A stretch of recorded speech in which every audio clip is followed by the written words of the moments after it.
Koman yo di en anglè, mwen kapab. I can. I can. I can.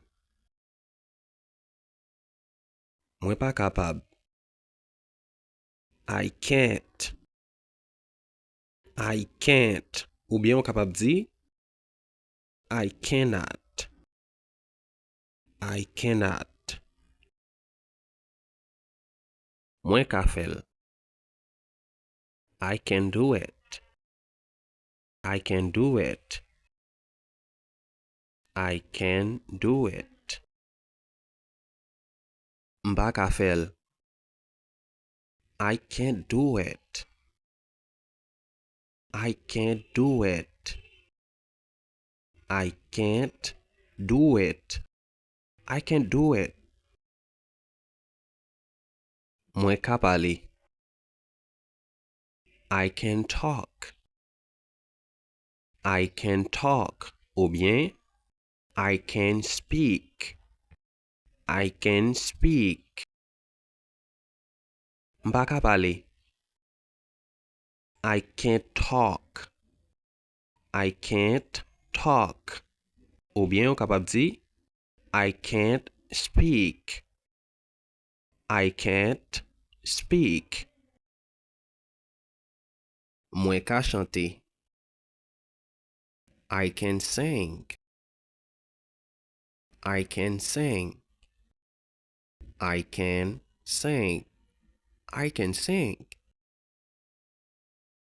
Mba ka chante. I can't sing. I can't sing. I can't sing. Mwen ka tande. I can hear. I can hear. Mba ka tande. I can't hear. I can't hear. I can't hear. Mba ka tande ou. I can't hear.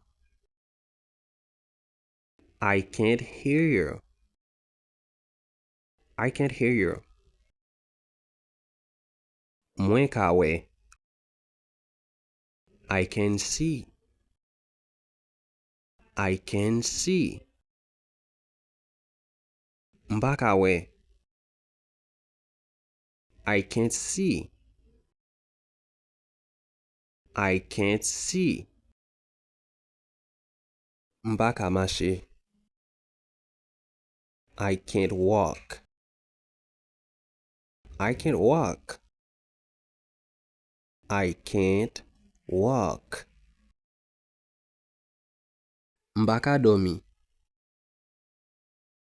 I can't sleep. I can't sleep. I can't sleep. Mba ka manje.